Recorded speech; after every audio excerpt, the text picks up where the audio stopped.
یعنی اب یہاں آنے کے بعد جو کچھ لینا ہے لے اللہ کے پاس سے، اس لیے کہ تم اللہ کے دربار میں پہنچ گئے ہو۔ تو ظاہر بات اس پاک دربار میں جب اللہ اپنے گنہگاروں کو لاتا ہے تو پہلے ان کے گناہوں کو معاف کر دیتا ہے، اس کو پاک کر دیتا ہے، اس کے بعد پاک دربار میں اللہ تعالیٰ ان کو داخل کرتا ہے۔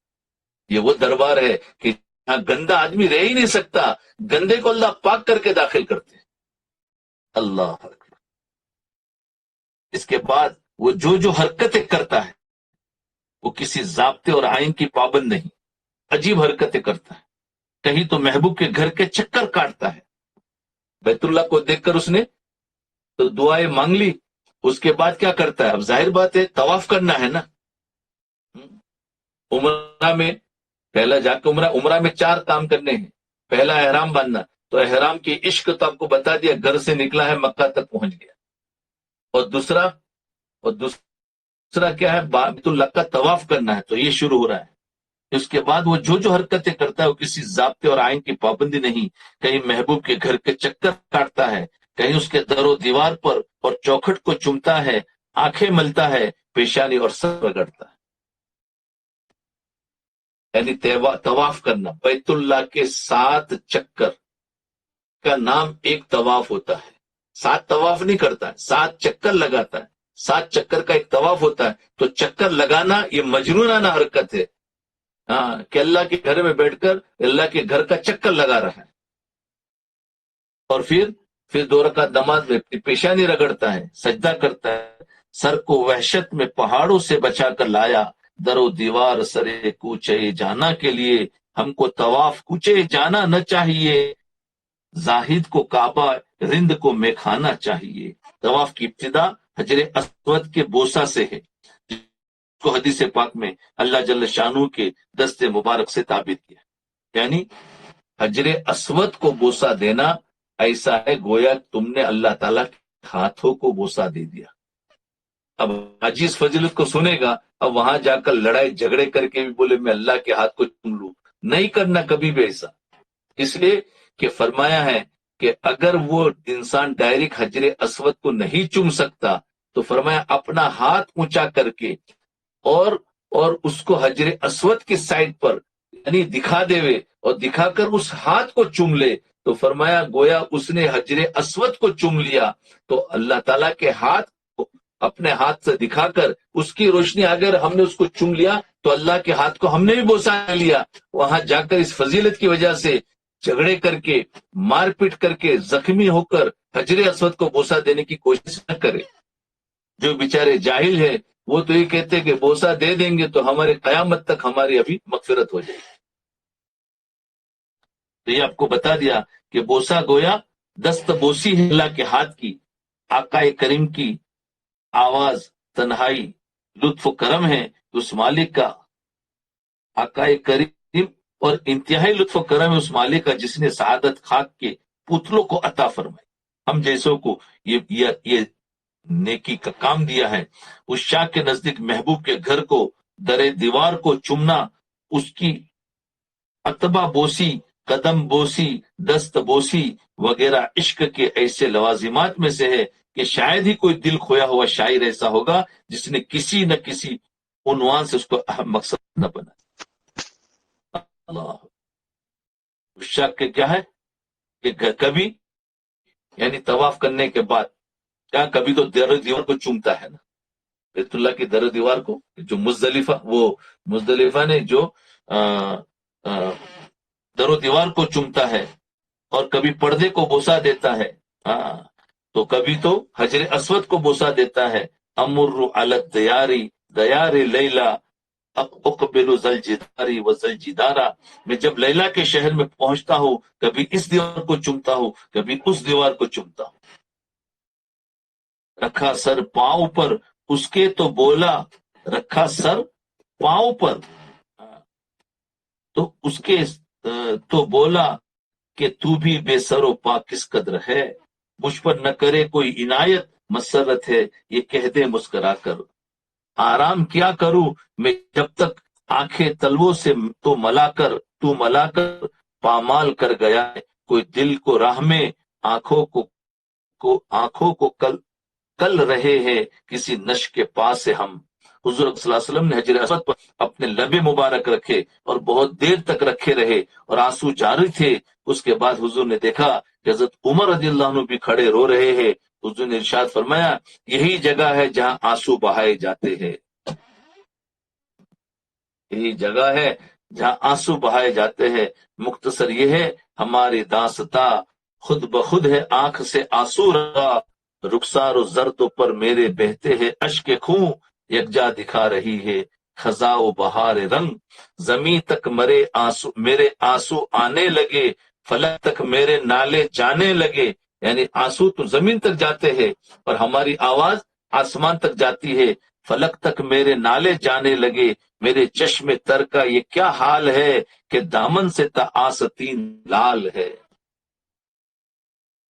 میری چشم تر کا یہ کیا حال ہے کہ دامن سے تا آستین لال ہے، نہ آنکھوں سے لگتی جھڑی آنسوؤں کی جو غم کی گھٹا دل پہ چھائی نہ ہوتی، نہ آنکھوں سے لگتی جھڑی آنسوؤں کی جو غم کی گھٹا دل پہ چھائی نہ ہوتی۔ کعبہ شریف کے پردے سے لپٹنا چمٹنا بھی اسی عاشقانہ شان کا ایک خاص منظر ہے کہ محبوب کے دامن سے چمٹنا بھی عشق کے مظاہر میں سے ایک مخصوص مظہر ہے۔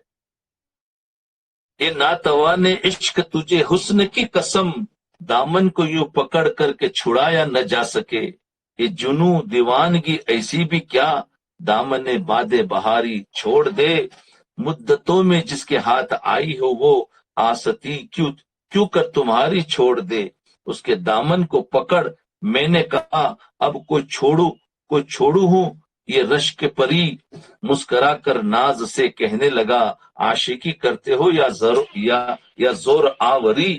ملتزم جو کعبہ شریف کی دیوار کا ایک خاص حصہ ہے، ملتزم دیوار کو چومنا کہتے ہیں نا، تو ملتزم کو چومنا سنت ہے، باقی دوسری دیواروں کو چومنا کچھ بھی نہیں ہے۔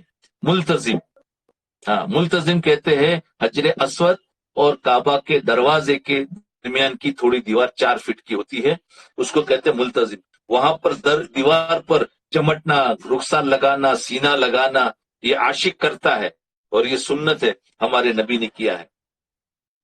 تو ملتزم جو کعبہ شریف کی دیوار کا ایک خاص حصہ ہے، متبرک جگہ ہے، اس جگہ خصوصی سے دعا قبول ہوتی ہے۔ حدیث میں آتا ہے کہ حضور صلی اللہ علیہ وسلم اور صحابہ کرام اس سے چمٹ رہے تھے اور اپنے چہروں کو اس سے لگا رہے تھے، چہرے کو اس سے لگا رہے تھے۔ آج ارشد کو عجب حال میں دیکھا ہم نے، رو رہا تھا وہ کسی شخص کی دیوار کے پاس۔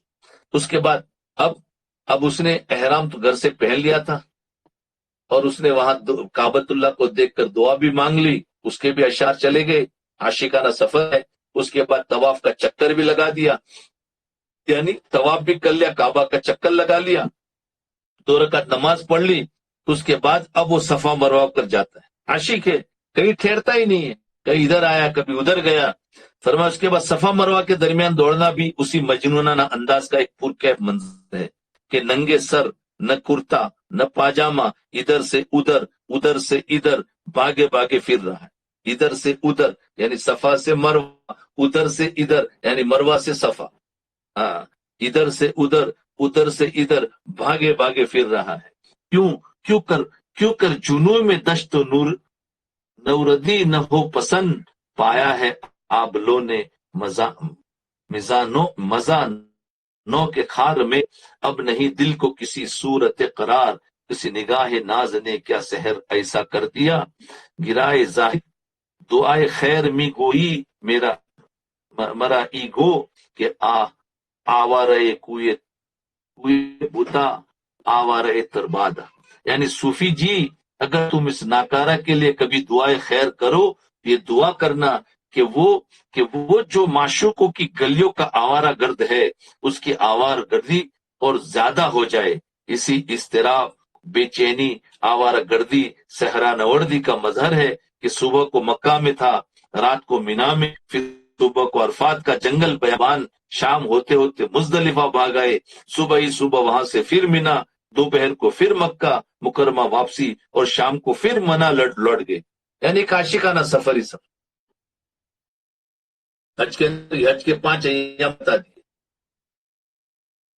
پورا حج اس جملے میں آ گیا کہ انسان جب نکلتا ہے تو مینا جاتا ہے، رات مینا میں گزرتا ہے تو صبح عرفات میں جاتا ہے، اور عرفات میں دن رہ کر پھر رات مزدلفہ میں جاتا ہے، پھر مزدلفہ سے رات گزار کر صبح پھر مینا جاتا ہے، پھر کنکری مارنے جاتا ہے، کنکری مار کر آتا ہے، پھر بیت اللہ میں جاتا ہے، طواف زیارت کرتا ہے، پھر مینا واپس لوٹا. تو اس کی بھاگم دوڑی ہوتی رہی، عاشقانہ سفر ہے.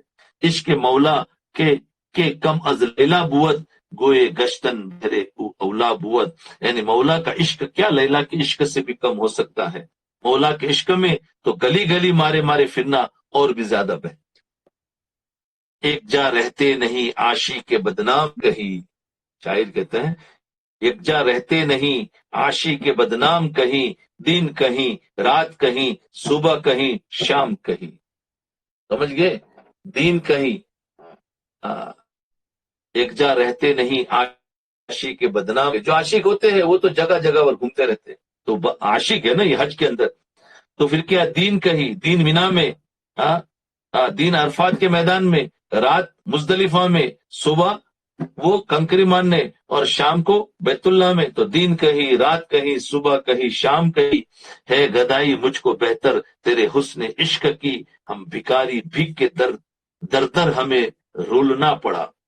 دشت میں صحرا میں ویرانے میں کوئے یار میں، چلتا پھرتا مثل سایہ میں انہی چاروں میں ہوں. عشق خانہ خراب کی خاطر در بدر شہر یار پھرتے ہیں. وحشت دل سے ہے مجنوں کی طرح خاک بسر، چھانتے پھرتے ہیں ہم کو بیابان دن رات. اس سب کے بعد مینا میں شیاطین کے پتھر مارنا، اس کے بعد کیا ہوتا ہے؟ کنکری مارنا ہوتا ہے مینا کے اندر. اس جنون اور وحشت کے آخری حصے کا نظارہ ہے جو شاہ کو پیش آتا ہے. عاشق کا جنون جب حد سے تجاوز کر جاتا ہے، یعنی نکلا تھا، اب دیکھو یہ جنون ہے نا، یہاں تک کہ عرفات میں چلا گیا، عرفات سے مزدلفہ گیا، مزدلفہ سے اب کنکری مارنے کے لیے آتا ہے. اس کے اوپر ایک جنون سوار ہوتا ہے. عشق کا جنون جب حد سے تجاوز کرتا ہے تو ہر اس شخص کو پتھر مارتا ہے جو اس کو اپنے کام میں مخیل سمجھتا ہے.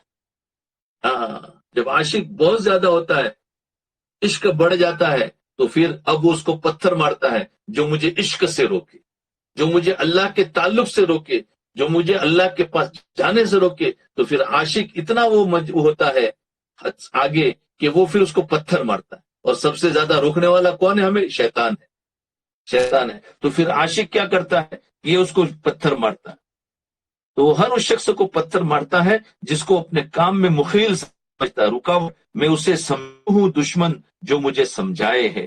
اور سب سے آخر میں وہ کنکری مارنا، گویا عاشق وہ کہ میرے درمیان میں تم رکاوٹ آتے ہو تو میں پتھر ماروں گا. سب سے آخر میں قربانی جو حقیقتاً اپنی جان کی قربانی ہے. اللہ جل شانو نے اپنی غایت رحمت اور آفت سے اس کو جانور کی یعنی مال کی قربانی سے بدل دیا ہے. یہی عشق کا منتہا اور آخری حال ہے. موت ہی سب کچھ، علاج درد فرقت ہو تو ہو، غسل میت ہی ہمارا غسل صحت ہو تو ہو. موت ہی ہے علاج عاشق کا، اس سے اچھی نہیں دوا کوئی. موت ہی ہے علاج عاشق کا، عاشق جو ہے وہ موت پر ٹھنڈا ہو جائے. اس سے اچھی دوا کوئی نہیں. کسی کی تیغ ہو میرا گلو ہو، دل مستر کی پوری آرزو ہو. ہے نا، جو حضرت اسماعیل اسلام کو ذبح کیا تھا نا، تو کسی کی تیغ ہو، ان کے ہاتھ میں چھری تھی اور اسماعیل اسلام کا گلا تھا، گلو ہو. اسماعیل اور حضرت ابراہیم علیہ السلام کے ہاتھ میں چھری تھی. کسی کی تیغ ہو میرا گلو ہو، دل مستر کی پوری آرزو ہو. اے موت جلد آ کہ یہ جھگڑا کہیں چکے، کب تک شب فراق کے صدمے اٹھائے دل. سسکتا چھوڑ کر جاتا ہے وہ مجھے نم بسمل کو، خدارا بڑھ کے یہ شوق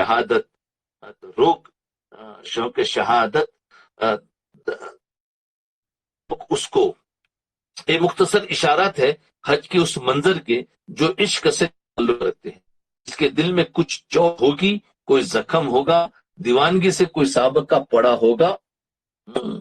وہ ان اشارات کے بعد وہاں پہنچ کر دیکھے گا کہ اس سفر کا ہر جز اس مظہر کو اپنے اندر پوری طرح لیے ہوئے ہے.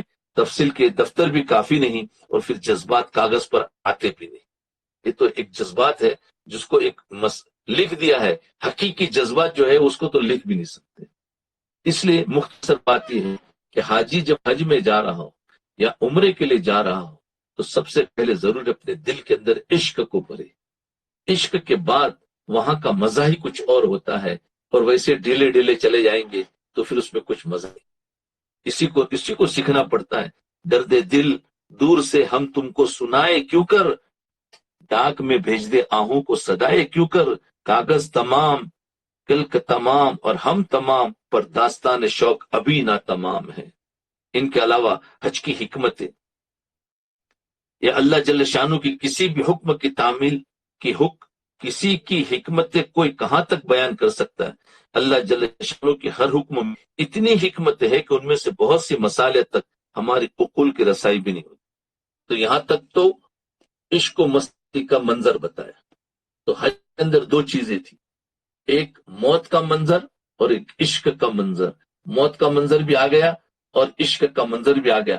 اب اس کے اندر کیا کیا حکمتیں ہیں اس حج کے اندر، وہ حکمتیں بتائی جاتی ہے. حج کیوں رکھا گیا، کیا حکمت ہے اس کے اندر، اب وہ آپ سامنے آئے گی. ہماری عقول کی رسائی بھی نہیں ہے ایسی حکمت، اور ہر حکم میں جتنا بھی غور کیا جائے روز بروز فوائد زائد ہی سمجھ میں آتے رہتے. ہر شخص اپنی اپنی فہم کے موافق ان پر غور کرتا رہتا ہے. سیاسی حضرات کے نزدیک اس حیث سے بھی اس میں اتنے فوائد ہیں کہ وہ سب تحریر میں بھی آ نہیں سکتے.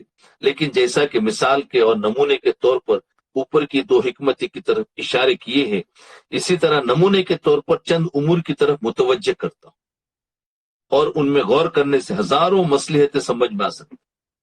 تو چند بتا دیا. ایک، ہر حاکم اور بادشاہ کو اپنی رعایا کے متعلق مختلف طبقات کو بیک وقت ایک جگہ جمع کرنے کا جتنا اہتمام اور خواہش ہوتی ہے. دیکھو کوئی بھی حکومت جو ہوتی ہے تو یا کوئی بھی اپنے چھوٹے علاقے کا کوئی گورنر ہوتا ہے، تو ان کی ایک تمنا ہوتی ہے کہ ہم سب کو ایک جگہ پر جمع کریں، اور پھر چاہتا ہے کون، ہم لیکچر دے ہوئے سب کو، یعنی جو بھی بڑا ہوتا ہے. تو ایک سیاست کے اندر یہ چیز ہوتی ہے، اور ہماری دعوت تبلیغ کے اندر بھی یہ چیز ہوتی ہے کہ دیکھو سب کو جمع کر کے، یعنی الگ الگ حلقوں کے لوگوں کو، الگ الگ زبانوں کے لوگوں کو، یہاں تک کہ پورے شہر کو جمع کر دو اور ایک اجتماع کیا، اور اس کے بعد میں بیان کیا جاتا ہے. تو کیا ہے، ایک اجتماع ہونا چاہیے کہ جس میں سارے لوگ جمع ہو سکے.